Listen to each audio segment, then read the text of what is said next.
ये आपने देखा, हमारे नेता राहुल जी ने इस पे कुछ सवाल भी पूछे हैं, परसों पूछे, आज फिर कुछ सवाल पूछे।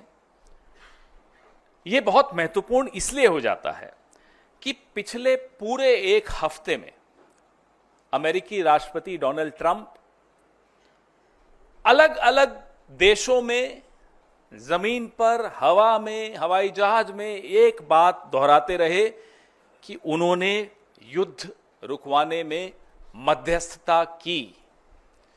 उन्होंने एक बहुत खौफनाक बात भी बोली कि उन्होंने भारत को व्यापार रोकने की धमकी देकर युद्ध रुकवाया। This is a very dangerous comment coming from the American president Donald Trump, that he threatened India, that he'll stop trade with India if the war doesn't stop. तो सिंदूर का सौदा होता रहा, प्रधानमंत्री चुप रहे। विदेश मंत्री के मुंह से एक शब्द नहीं निकल रहा, एक शब्द नहीं निकल रहा, दोनों के मुंह से नहीं निकल रहा। हमें नहीं मालूम कि ऐसी कौन सी सीक्रेट्स हैं, ऐसे कौन से रहस्य हैं मोदी जी के, जयशंकर जी के या भाजपा के और नेताओं के, अमेरिका के पास, और मैं तो कहूंगा चीन के पास। न अमेरिका पे मुंह खुलता है, और चीन पर जब मुंह खुलता है तो सीधा क्लीन चिट देने के लिए खुलता है, और मुंह ही नहीं खुलता। कारण क्या है? आपके जो रहस्य उनके पास होंगे, हमें कोई मतलब नहीं उससे, लेकिन देश को नुकसान क्यों पहुंच रहा है? पहलगाम का न्याय क्यों नहीं मिल पाएगा? इसलिए क्योंकि आप डरते हैं अमेरिका से, आप डरते हैं चीन से, आपका मुंह नहीं खुलता चीन के आगे। सबको मालूम है, पूरे देश को मालूम है, पूरे विश्व को मालूम है चीन की भूमिका क्या रही इस युद्ध में, और अमेरिका अपनी भूमिका खुद आगे बढ़ चढ़कर बता रहा है इस युद्ध को रोकने में, और जयशंकर जी का मुंह नहीं खुलता। ये क्या हो रहा है? इसलिए ये सवाल पूछने बहुत बहुत आवश्यक हैं। यह महत्वपूर्ण है कि डोनाल्ड ट्रंप क्या बोल रहे हैं, लेकिन बात सिर्फ डोनाल्ड ट्रंप की नहीं है। बात यह है जो अभी आपने वीडियो में देखा कि कैसे जयशंकर जी खुद प्रेस एजेंसी को सामने बैठाकर और खुद बता रहे हैं कि हमने पाकिस्तान के आतंकी ठिकानों पर हमला करने से पहले पाकिस्तान को सूचित कर दिया था। अब ये सूचित करने का क्या मतलब होता है? इतना भरोसा है आपको आतंकियों पर कि आप सूचित कर देंगे और वो वहीं रहेंगे, या वो चुपचाप बैठेंगे? ये भरोसा है आपको उन आतंकियों पे? रिश्ता क्या है आपका? कैसे आप बोल रहे हैं उनको? क्यों बताया आपने उनको? और इसको आप क्या कूटनीति कहेंगे? ये डिप्लोमेट रहे हुए हैं। आज जो देश के विदेश मंत्री हैं, ये एक राजदूत रहे हुए हैं, आईएफएस ऑफिसर रहे हुए हैं। क्या इसको कूटनीति कहते हैं? माफ कीजिएगा, हमारी देहाती भाषा में इसको मुखबिरी कहते हैं, इसको कूटनीति नहीं कहते। ये मुखबिरी है, ये अपराध है, ये गद्दारी है। और उसके बाद लीपापोती पूरी कि मैंने ऐसा नहीं। अरे आपने तो खैर लीपापोती भी नहीं कि आपके विभाग से एक चिट्ठी आ गई कि ये ऐसा नहीं कहा। आपके मुंह से ये शब्द, एक एक यहां मीडिया कर्मी बैठा है, देश के हर नागरिक ने, विश्व के हर नागरिक ने देखा आपने क्या बोला कि हमने पाकिस्तान को बता दिया था कि हम सिर्फ आतंकी ठिकानों पर हमला करने जा रहे हैं। अब बताइए, मुखबिरी नहीं है तो क्या है? और मुखबिरी का इतिहास लंबा है, अभी उस पर भी आऊंगा मैं। अब हम यह जानना चाहते हैं, क्या इसी मुखबिरी की वजह से अजहर मसूद जिंदा भाग गया? क्या इसी मुखबिरी की वजह से हाफिज सईद भाग गया? यह हुआ क्या? क्या देश को यह जानने का हक नहीं है कि आपने पहले ही सूचित करके अजहर मसूद को बचाया? ये वही अजहर मसूद है जिसको पहले भी बचाया गया था। कंधार में जब IC 814 को हम छुड़वाने गए थे, तब इसी अजहर मसूद को हम जाकर उनको सुपुर्द करके आए थे। ये दूसरी बार बचाने की साजिश क्यों हो रही? क्यों बचाया गया अजहर मसूद को? कारण बताइए। ये जो बयान है विदेश मंत्री का बहुत संवेदनशील है। आतंकी ठिकाने, इस बयान के बाद पाकिस्तान ने उन ठिकानों का क्या किया होगा, खाली किए होंगे, नहीं किए होंगे, ये तो अजहर मसूद जिंदा है उसी से मालूम पड़ जाता है। और कितने आतंकी जिंदा बच के भाग गए होंगे, ये चिंता और ये सवाल हम सबके मन में है। We are right in being concerned and being worried about the future, the safety of our country. If we have forewarned Pakistan, then obviously most of the terrorists like Azhar Masood, like Hafiz Saeed would have escaped. Why did we allow that? That's a question, that's a concern which every single Indian faces today. And the minister and the prime minister must open their mouth and come out clean. अब कल खबर आई कि ISI के लिए काम करने वाले कुछ लोग, कुछ जासूस पकड़े गए। पहले भी खबर आई थी, डीआरडीओ का एक प्रदीप कुरुलकर संघ से बड़ा जुड़ा हुआ था, राष्ट्रीय स्वयंसेवक संघ से, पाकिस्तान को कुछ सूचनाएं गोपनीय देता था। क्या हुआ उसका? आपने उसके बाद सुना, हमने प्रेस वार्ताएं की, बार बार उस मुद्दे को उठाया। क्या हुई? लिपापोती हुई? हो क्या रहा है प्रदीप कुरुलकर का? तो आप बीच में कोई खबर आती है कि भाई आईएसआई के लिए कोई ध्रुव सक्सेना काम करते हुए पकड़ा गया भारतीय जनता पार्टी का, फिर आता है प्रदीप कुरुलकर डीआरडीओ के साइंटिस्ट हैं, संघ से बड़े जुड़े हुए हैं, पूरा दूसरी तीसरी पीढ़ी संघ के साथ जुड़ी हुई है। क्या हुआ उनका? ये है क्या? ये क्या मुखबिरी का इतिहास है? ये क्या रिश्ता है आपका पाकिस्तान के साथ? ये हमें जानना जरूरी है, देश को जानना जरूरी है, क्योंकि आज आप तमाम संस्थाओं पे कब्जा किए बैठे हैं, इसलिए ये जानना जरूरी है। नरेंद्र मोदी जी जब मुख्यमंत्री थे गुजरात के, तो एक लाइन बड़ी अच्छी बोलते थे, जो आज के लिए बिल्कुल उपयुक्त है, कि समस्या बॉर्डर पे नहीं है, समस्या दिल्ली में है। उसी समस्या के बारे में आज हम आपसे चर्चा कर रहे हैं कि यह समस्या दिल्ली में है, जो पाकिस्तान को पहले ही सूचित कर देती है कि पाकिस्तान हम आ रहे हैं, थोड़ा देख लेना। ये आप देख रहे हैं, जयशंकर जी के चर्चे पाकिस्तान में टीवी पर चल रहे हैं और हंसी उड़ाई जा रही है हमारे मुल्क की। क्या बर्दाश्त करेंगे हम और आप? इस तरह से हमारे देश की 75 साल का एक बहुत, मैं कहूंगा, समृद्ध हमारी एक परंपराएं रही हैं, कन्वेंशंस रही हैं, एक रूल ऑफ लॉ है, डिप्लोमेसी है, सिद्धांतों पर हमारा देश चलता है। हम खुद कभी युद्ध नहीं करते, बिल्कुल सही बात है, हम सिर्फ रिटेलिएशन करते हैं, अपने इंटरेस्ट का प्रोटेक्शन करते हैं, हम अपने हितों की रक्षा करते हैं। और उसके बाद जयशंकर इस तरह का बयान दें जो पाकिस्तान में और पूरे देश में, पूरे विश्व में हमारी हंसी उड़ रही है। इसलिए राहुल गांधी बार बार कह रहे हैं कि आप जवाब दीजिए इस फोरवार्निंग से, ये जो आपने पहले ही पाकिस्तान को बता दिया, इससे देश को क्या नुकसान हुआ, यह हमारा लिए जानना बहुत जरूरी है। देश के कितने हवाई जहाज गिरे, देश को क्या नुकसान हुआ और कितने आतंकी बच के भाग गए, यह जानना हम सबके लिए बहुत जरूरी है। आप देश हित के मुद्दों पर ओछी राजनीति करते रहे, जो पिछले 2-3 दिन से हो रही है, और आप सोचें कि विपक्ष चुप रहेगा।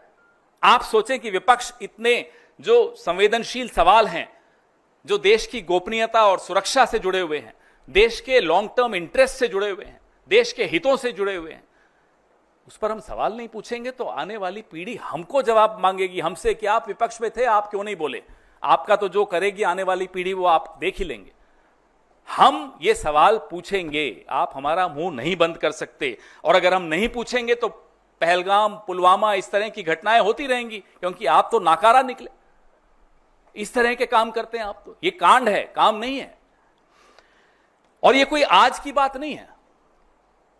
मैं थोड़ा इतिहास में जरूर जाऊंगा, बहुत महत्वपूर्ण अध्याय है इतिहास का। मोरारजी देसाई, जनसंघ, जनता पार्टी सब मिलकर एक प्रधानमंत्री बनाया मोरारजी देसाई।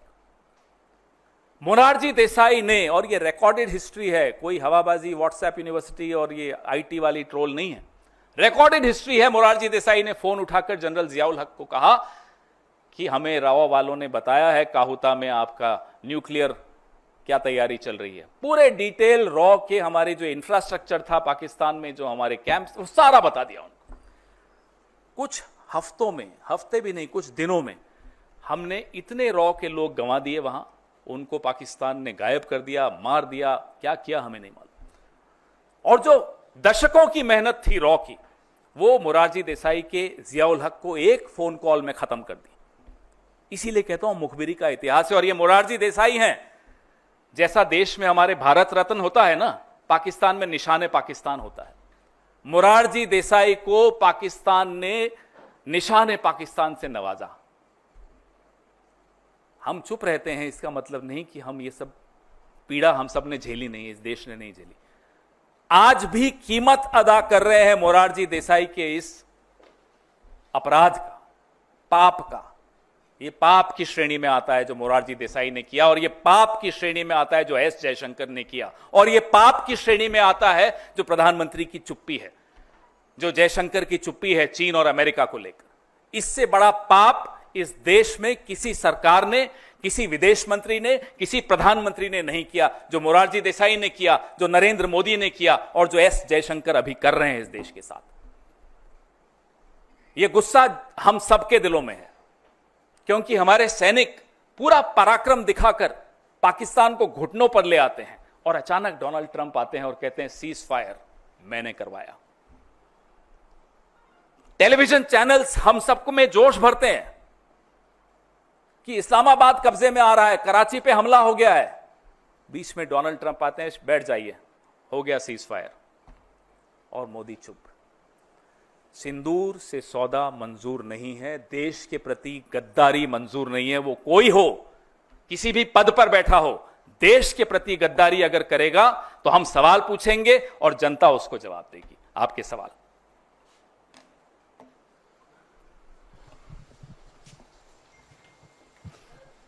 जी सर, आज बैठक है स्टैंडिंग कमेटी की एक्सटर्नल अफेयर्स की, और विदेश सचिव को बुलाया भी गया है, आपके भी मेंबर्स उसमें हैं, तो क्या आपको लगता है इस मसले पर भी चर्चा होनी चाहिए? कम से कम स्टैंडिंग कमेटी को पता होना चाहिए। अगर आप बात कर रहे हैं तो होना तो बहुत कुछ चाहिए मौसमी जी। होना तो ये चाहिए कि प्रधानमंत्री ऑल पार्टी मीटिंग्स में खुद आए, नहीं हुआ। होना तो यह चाहिए कि जिस तरह से पंडित जवाहरलाल नेहरू ने अटल बिहारी वाजपेयी की मांग पर भारत चीन युद्ध के बीच में विशेष सत्र संसद का बुलाया और चर्चा की, हमने मांग की नरेंद्र मोदी जी से कि एक विशेष सत्र संसद का बुलाइए। होना तो वो भी चाहिए था, नहीं हुआ। इस सरकार में क्या होना चाहिए और क्या होता है में बहुत अंतर होता है, तो इसलिए हमें अब इस पर टिप्पणी करना कोई उचित नहीं होगा कि क्या होना चाहिए। पूरा देश जानता है कि क्या होना चाहिए। पूरा देश यह भी जानता है कि इस तरह से डोनाल्ड ट्रंप आकर बोले कि मैंने सीज फायर करवाया और धमकी देकर करवाया, यह भी नहीं होना चाहिए था। सिंदूर का सौदा भी नहीं होना चाहिए था, बहुत कुछ नहीं होना चाहिए था, लेकिन हो रहा है। होना यह भी नहीं चाहिए था कि एस जयशंकर पाकिस्तान को पहले ही चेतावनी दे दें, वो भी हुआ। होना यह भी नहीं चाहिए था कि चीन और अमेरिका पर प्रधानमंत्री और विदेश मंत्री का मुंह चुप हो जाए, बंद हो जाए, मुंह से आवाज नहीं निकल रही हो। वो भी आपके सामने हो रहा है। माइक। ये जो नई चीज आप इस पूरे घटनाक्रम में लेकर आए हैं कि एक नया वीडियो है विदेश मंत्री का, क्या इसके बाद भी कांग्रेस जो स्टैंड ले रही है कि सरकार की तरफ से जो प्रतिनिधि मंडल जा रहा है जिसमें कांग्रेस के 4 बड़े नेता रहेंगे, क्या आप उस स्टैंड पर आप आज भी कायम है, या सवाल आप कर रहे हैं ये सवाल के साथ अब आगे स्टैंड आप लोगों का बदल जाएगा? उस स्टैंड के विषय में, उस निर्णय के विषय में आज मेरे वरिष्ठ सहयोगी जयराम रमेश जी ने आप सबसे बात की है, तो अब उसके बाद उस पर कुछ और कहना जरूरी नहीं है। देश के लिए जो उचित है कांग्रेस पार्टी वो हमेशा करती है, अभी भी करेगी।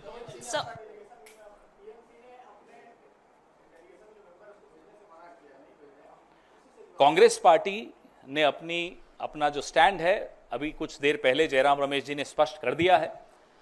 इस विषय में और कोई टिप्पणी करना आवश्यक नहीं है। एक सेकंड। विदेश मंत्रालय की तरफ से पहले भी सफाई आई है, उन्होंने ये कहा है कि अब भ्रामक तरीके से तथ्य को गलत तरीके से पेश कर रहे हैं। आपने शब्द सुने?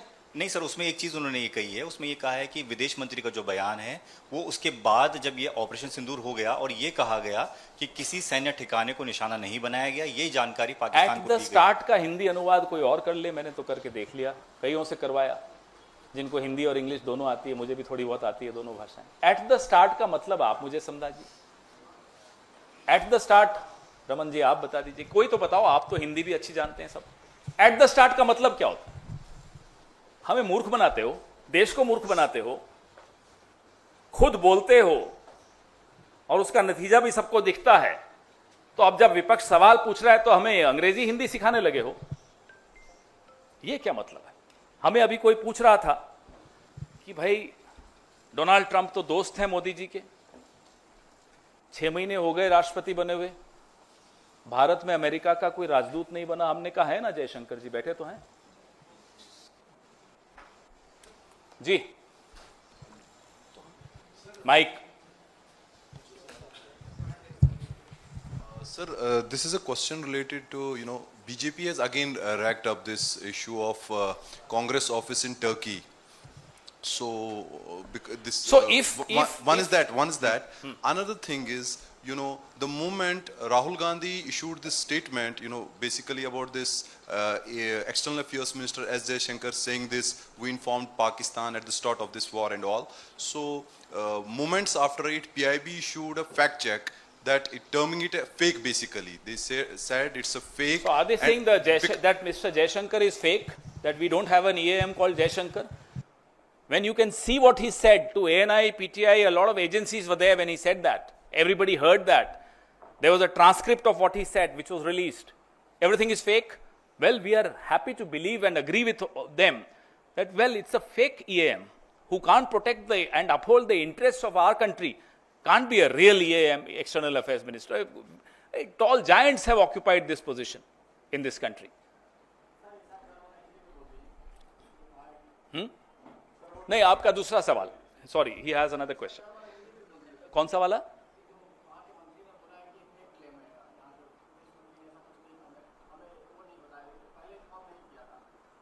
नहीं, पहले इनका जवाब दूं, फिर आप सवाल पूछिएगा. So, the BJP, friends of BJP, overseas friends of BJP, has setups in over 25 countries. They go and campaign amongst the NRIs of Turkey, Malaysia, Canada, several countries. What does it mean? Are they working against the interests of India? Overseas setups of any party, any national party, are there to target the diaspora. There are times when they are also used to do track 2, track 3. BJP can do it. They did it in 2014. So that is forgiven. But because the Congress is doing it, that's not, it's wrong. The BJP and RSS can go to China. When Mr. Gadkari was the president of the BJP, and Ram Madhav used to take delegations to China to do some training sessions from CCP, the Communist Party of China. What training did you want from Communist Party of China? That's forgiven. So, the BJP should, not open its mouth. That will be the best service to the nation. But if they open their mouth, they should first read their own history. Before they became BJP, what was their history? Before they became Jansangh, what was their history? Before they became Hindu Mahasabha, what was their history? And what are they doing today? They will never open their mouth against the Congress. It's a long history of, I'm sorry to use the word, I hate using this word, of anti-national stands that they have taken. Whether when we were fighting the British or when we were strengthening RAW against Pakistan. You know, Mr. Morarji Desai also told America that he was absolutely opposed to the nuclear tests done by Indira Ji. Do you know there was a charge against Morarji Desai by a leading journalist of America that he was on the payroll of CIA? That case continued for several years in Chicago. And Mr. Morarji Desai lost that case. That journalist was given a clean chit. That journalist accused Morarji Desai of passing on secrets to America from the government. So if we start talking about their horrible history, they would not know where to hide. Nishan-e-Pakistan, Morarji Desai. Their hero of emergency, their hero of 1977 to 79. This is what he was doing. One question. Sir, you are also asking about the aircrafts, how many aircrafts have been hit during this operation. Don't you think that being the grand old party, you should ask these questions in an internal meeting, because Where is the there are internal some meeting? because We these are want all the internal meeting. But sir, Where these are is the- sensitive issues, and there are some confidential matters so which cannot be discussed in the public domain. Is it right on the part of Congress party to do so? We have been asking them, Mr. Prime Minister, please attend the meeting, all party meeting. No. We've been asking them, please have a special session of parliament. No. In the last meeting of the all party meeting, there was not even a presentation made. No officer, no one. Why? As a party, now that there is secession of the conflict, the country needs to have these answers, because we would not have asked this question had Mr. Jaishankar not made this criminal comment that he had forewarned Pakistan. This is not acceptable under any circumstances. Nation first, I'm sorry. Everything comes later. पवन जी इधर से एक minute. पहले नहीं, पहले आप किस आप तय कर लीजिए। नहीं, वो उन्होंने वो आपके पहले- दोस्त ज्यादा हैं। नहीं, दोस्त तो आप भी अच्छा हैं, ठीक, लेकिन- नहीं, मैं अच्छा पूछूं? चलिए अल्फाबेटिकली चलते हैं। ए से जिसका नाम है वो। पवन जी, पहली बात तो यह कि जयराम रमेश ने अपने ट्वीट में कहा कि राहुल गांधी ने 4 नाम तय किए। उन 4 में से 2 ने कह दिया कि हम तो पार्टी लाइन के साथ हैं, 2 ने कह दिया हम जाएंगे। सवाल यह है कि जो जा रहे हैं वो क्या आपसे पूछ के जा रहे हैं, और अगर पूछ के नहीं जा रहे हैं तो क्या ये अनुशासनहीनता के दायरे में आता है या नहीं? देश के लिए हमने निर्णय लिया। जयराम रमेश जी ने आज सबसे आपसे बात की थी। अब इस विषय में, और सरकार तो विवाद पैदा करना चाहती है हर जगह। मुझे नहीं लगता कि एक जिम्मेदार राजनीतिक दल की हैसियत से हम इसको विवाद बनाएं। सरकार की जो मंशा है वो करती रहे, विवाद बनाती रहे। मुझे लगता है कि इस विषय में और कोई सवाल अब बचा नहीं। सर मेरा सवाल है कि जो पीसी जिस मुद्दे पे हो रही है, जो पाकिस्तान के मंत्री हैं इसाक डार साहब, उनका कहना है कि हमें तो उन्होंने सूचित किया नहीं, हमारे पास कोई जानकारी नहीं, किसको उन्होंने जानकारी दी थी कि हम आपको अटैक करने वाले हैं, तो इसका क्या मतलब निकाला जाए? अब पाकिस्तान इन्हें क्लीन चिट दे रहा है, और अब ये पाकिस्तान की क्लीन चिट पे निर्भर होंगे, देख लीजिएगा। यूं तो दुश्मन है पाकिस्तान, लेकिन जब क्लीन चिट देता है तो दोस्त हो जाता है। ये क्या चल रहा है साहब? ये चल क्या रहा है? यही तो हम जानना चाहते हैं। पाकिस्तान के चैनल्स पे जरा कांग्रेस के किसी लीडर का नाम आ जाए तो उछल कूद पूरे आपके यहां शाम को प्राइम टाइम पे सब उछल रहे होते हैं। नहीं, हंसो मत, उछल ही रहे होते हैं सब। देखिए पाकिस्तान के टीवी पर कांग्रेस के नेताओं का बयान, अब देखिए पाकिस्तान के टीवी पर एस जयशंकर का बयान। उछलेंगे आज टीवी पर, होगा प्राइम टाइम डिबेट। बताइए। Pavan ji, Mike, this side. Sir, Shashi Tharoor told that openly that Rashtra is a first, nation is a first. That For is all of us Shashi it Tharoor- is. For all Shashi of us Tharoor it is. told I think about- this issue is closed now. Let's not revisit the issue.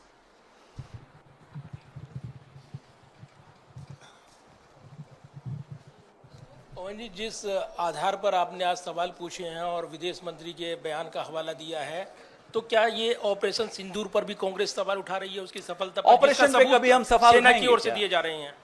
सेना ने जितनी बहादुरी से काम किया, पाकिस्तान घुटनों पर आ गया। लेकिन जो यहां हमारा राजनीतिक नेतृत्व बैठा है, वो माफ कीजिएगा, डोनाल्ड ट्रंप के आगे घुटनों पर है, चीन के आगे घुटनों पर है। ये बर्दाश्त नहीं होगा। सेना का मनोबल मत गिराइए। ये हम बार बार जयशंकर से भी कहते हैं, बार बार नरेंद्र मोदी जी से भी कहते हैं। सर, अभी आपने अभी आपने कहा था कि राहुल गांधी जी ने भी कहा कि हमारे कितने एयरक्राफ्ट गिरे हैं, देश को कितना नुकसान पहुंचा है बॉर्डर पर, जो भी अभी लड़ाई हुई थी पहलगाम की, जो भी एयर स्ट्राइक हुई थी। लेकिन अभी कुछ प्रतिनिधि जा रहे हैं बाहर, वो ऑपरेशन सिंदूर की सफलता को बताएंगे, तो इसमें आप क्या? ना केवल ऑपरेशन सिंदूर की सफलता को बताएंगे, पाकिस्तान को एक्सपोज करना आवश्यक है। पाकिस्तान को विश्व समुदाय के सामने 26/11 के बाद जिस तरह से हमने डिप्लोमेटिक इनिशिएटिव्स लिए थे, पूरे विश्व के सामने पाकिस्तान को अलग थलग कर दिया था। FATF में भी पाकिस्तान को शामिल किया गया था। ये मनमोहन सिंह जी की सूझबूझ उस वक्त सबने देखी। आज सरकार को कांग्रेस से एक बात सीख ली सरकार ने, हमें खुशी है इस बात की कि देश को एक आवाज में बोलना चाहिए। और जब देश एक आवाज में सुनता है तो पाकिस्तान की औकात नहीं है कि वो ये IMF से पैसे ले आए। आप बताइए, 73 देशों में हमारे प्रधानमंत्री करोड़ों अरबों रुपए खर्च करके जाते हैं। आप एक नेपाल तक को अपने साथ नहीं खड़ा कर पाए इस युद्ध में। पता नहीं भूटान ने स्टेटमेंट दिया या नहीं दिया। यह स्थिति आपने कर दी। सीखिए, कांग्रेस की सरकारों से सीखिए कैसे विदेश नीति को बनाया जाता है। विदेश नीति प्रधानमंत्री को प्रोजेक्ट करने के लिए नहीं होती, अपना ढोल नगाड़ा पीटने के लिए नहीं होती, डायस्पोरा इवेंट्स करके, चेहरे बना बना के, कपड़े बदल बदल के, घूम घूम कर भाषण देने में विदेश नीति नहीं होती। विदेश नीति बहुत गंभीर मुद्दा है, वो इस तरह की हल्की हरकतों से नहीं की जाती। सर, आपने पाकिस्तान से पूरा सवाल रिश्ता जोड़ दिया पूरी तरीके से, जयशंकर का और पूर्व प्रधानमंत्री मोरारजी देसाई का भी। लेकिन हेमंता बिस्वा शर्मा आपके एक नेता का लगातार पाकिस्तान से रिश्ता जोड़ते जा रहे हैं और इस बात के बयान ओपनली दे रहे हैं कि उनके पास ये जानकारी है कि पाकिस्तान के मिनिस्टर्स के बुलावे पे वो गए। इतने इस पर आप साल क्या से कहें? उस जानकारी पे वो बैठे थे, ऐसी कौन सी जानकारी है? और हेमंता बिस्वा शर्मा हमारी पार्टी से गए, हम उनकी रग रग से वाकिफ हैं, समझ जाएंगे सुनेंगे तो किन रगों से हम वाकिफ हैं उनकी। उस आदमी में इतना सब्र नहीं होगा कि उसके पास कोई सूचना है तो वो इतने दिन सालों तक बैठा रहेगा उस पर। ये सब हेमंता बिस्वा शर्मा अच्छी तरह समझता है कि हमारे पास उनके विषय में क्या क्या है, और जिस दिन वो चुनाव हारेंगे, तिहाड़ या गुवाहाटी की कौन सी जेल है हमें नहीं मालूम, एक जेल में वो हमें भी भेजना चाह रहे थे, हो सकता है उसमें हो, किसी न किसी जेल में ही उनको अब अपना समय बिताना पड़ेगा, जिस तरह की हरकतें उन्होंने की हैं जब से वो मुख्यमंत्री बने। गौरव गोगोई के विषय में इस तरह की टिप्पणी करना और बार बार एक ही टिप्पणी को दोहराने से वो बात सच नहीं हो जाती। वो भाजपा में जब से गए हैं उनको लगता है कि भाई मूल मंत्र जो मोदी जी का है वो मैं भी ले लूं, कि झूठ को बार बार दोहराओ, ऊंची ऊंची आवाज में दोहराओ, वो सच हो जाएगा। ना मोदी जी का झूठ चलता है। अब जब मोदी जी का ही झूठ चलना बंद हो गया तो ये हेमंता बिस्वा शर्मा तो बहुत पुअर फोटोकॉपी है उनकी। पवन जी, एस जयशंकर के बयान को तमाम लोगों ने कहा कि यह देशद्रोह के तरीके से, वहीं एक भाजपा नेता उनका बचाव करते हुए यह कहते हैं कि शेर जब भी मारता है समय और तारीख बता के मारता है। बताओ, आपकी हंसी में ही जवाब आ गया सब, क्या आपको खुद हंसी आ रही है? अब अगर जयशंकर से शेर है फिर हो सकता है भी डोनाल्ड ट्रंप बब्बर शेर होगा जिससे आगे डर गया वो। क्यों डरते हो जयशंकर जी? जयशंकर जी ने एक और बड़ा मजेदार बयान दिया था कि चीन तो हमसे बड़ी अर्थव्यवस्था है, अब क्या मैं उनसे लड़ूं? ये उनका बयान था। कहा था या नहीं आपने, याद है आपको? तो प्रधानमंत्री क्लीन चिट देते हैं चीन को, जयशंकर कहते हैं चीन हमसे बड़ा है, हम तो नहीं लड़ सकते। अरे 7वां बेड़ा जिस देश ने भेजा था वो भी हमसे बड़ा था, अमेरिका। और 1971 में भारत इतना समृद्ध नहीं था जितना आज है, जितना इस सदी में हुआ है। तब भी हमारे में इतनी ताकत थी कि हमने अमेरिका की भी बात अनसुनी की और अपना काम हासिल किया। जयशंकर जी को कहिए जरा पढ़ लें, तब भी शायद ये सर्विस में रहे होंगे। क्या माहौल बना, अपने आप को शेर खिलाने की बड़ी सबकी बीमारी लग गई है। मोदी जी भी देखो, मैं मगरमच्छ पकड़ लिया बचपन में, और अभी डोनाल्ड ट्रंप के आगे मुंह नहीं खुलता। अरे जो बचपन में मगरमच्छ पकड़ा था तो अभी डोनाल्ड ट्रंप से तो कुछ जवाब तो दे दो। ये अपने बारे में भ्रांतियां फैलाने का बड़ा शौक होता है। ये सब हिंदी पिक्चरें देख देख कर शायद बड़े हुए हैं। Sir, Ashoka University Associate Professor, Professor Ali Khan Mahmoodabad has been arrested by the Haryana police. 2 FIRs have been slapped on him. He's approached the Supreme Court. Congress President Mr. Kharge has also tweeted. He in fact pointed out in a social media post about the hypocrisy of what's the optics and what's being applied on the ground. Would you want to react on that? Of course, we completely stand by anybody who shows the mirror to the government. It's not anti-national to show the mirror to the government, whichever the government is, whichever party is the ruling party. Ali Khan Mahmoodabad is the grandson of Jagat Mehta. Jagat Mehta was the foreign secretary of, when Mr. Atal Bihari Vajpayee was the foreign minister between 76 and 79. We've all known the family. His father's side rejected the idea of Pakistan and shifted to India. Raja Mahmoodabad, his father Suleiman ji, was an MLA in Uttar Pradesh for several terms. Ali is an academic, he's a historian, and we all read him. And he's a brilliant academic. There's no doubt about it. What he's questioned the government is on the double standards. On the one hand, your leaders go around town seeing the name boards of shops. There should not be a Muslim name. Remove all the boards. Have names. There are lynchings. There is an economic boycott being asked for of Muslim traders. On the other hand, then you show Colonel Sophia Qureshi. Colonel Sophia Qureshi is the normal in this country. It's not something for BJP, it may be something rare. This is this country's DNA. But the BJP's DNA is what Mr. Ali Khan Mahmoodabad exposed, and exposed very wisely. Nothing wrong in what he did. We've all been exposing the government. We've all been questioning the government on these double standards. When the Prime Minister says कि कपड़े देख के पहचान लेते हैं, and their own minister, the kind of remarks he made on Colonel Sophia Qureshi, that's the real BJP for you. The other deputy chief minister, the kind of remarks they made on the army, that's the real BJP for you. And Colonel Sophia Qureshi is the real India for you. So it's the real India versus the real BJP. Believe me, the real India will win and the real BJP will lose. देखिए जो द्वंद्व चल रहा है ना, असली भाजपा और असली भारत में चलता है. कर्नल सोफिया कुरैशी असली भारत है. भारत की तासीर यही है, भारत का डीएनए यही है जो है. सबको एक माना जाता है. कोई भेदभाव होता नहीं है भारत में, न संविधान में है न हमारे आपके जहन में है. लेकिन बीजेपी वो भेदभाव जो है हम लोगों के जहन में डालने की कोशिश करती है. जब प्रधानमंत्री कहते हैं कपड़ों से पहचान लेते हैं, शमशान, कब्रिस्तान, फिर लिंचिंग करना, फिर इनके नेता जा के दुकानों के नाम, भाई इस पे दुकानदार का नाम होना चाहिए, हिंदू है या मुसलमान. वो असली भाजपा है. तो अली खान महमूदाबाद ने असली भाजपा को एक्सपोज किया और असली भारत को बताया कि यह है असली भारत. कर्नल सोफिया कुरैशी में हमें हैरानी क्यों हो रही है?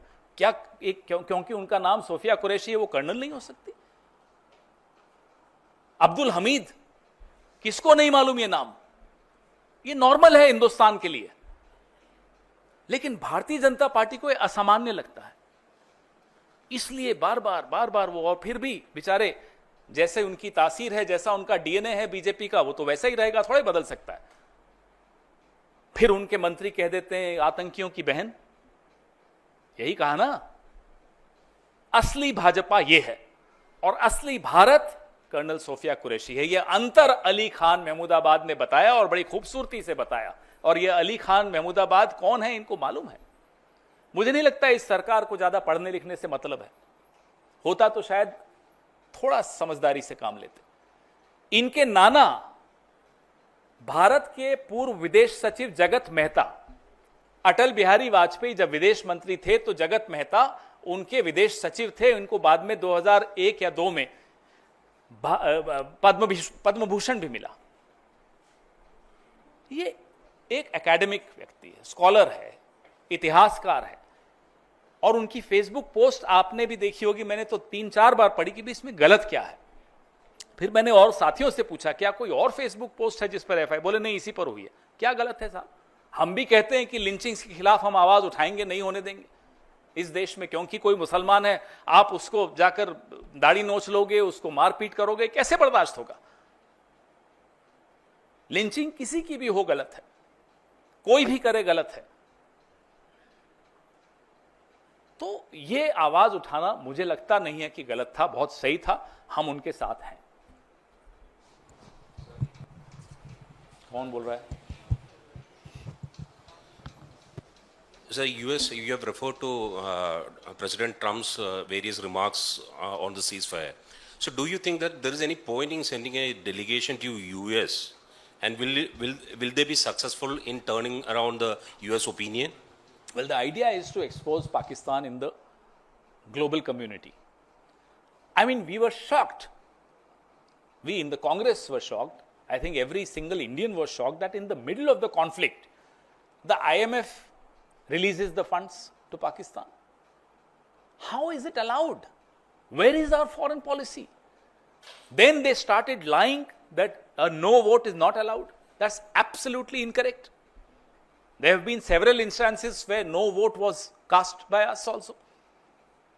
So, even if a no vote was not allowed, for a moment, let's believe, though it's wrong, but let's agree with them. Where was your lobbying? Why didn't you lobby with the rest of the world to ensure that Pakistan is cornered and IMF does not release those funds? Why was that not done? So it's important to expose Pakistan in the eyes of the world. I think that answers your question. गर्मियों की छुट्टी होने वाली थी, मेरे पापा आने वाले थे, तो हम लोग सभी खुश थे। तो मैं एक बेड पे चढ़ के डांस कर रहा था, लेकिन वो पहले ही आ गए। फ्रीज। तो मैं उस समय तो कंटिन्यू नहीं कर सकता था, तो फ्रीज फ्रेम टाइप का हो गया। कसम पैदा कर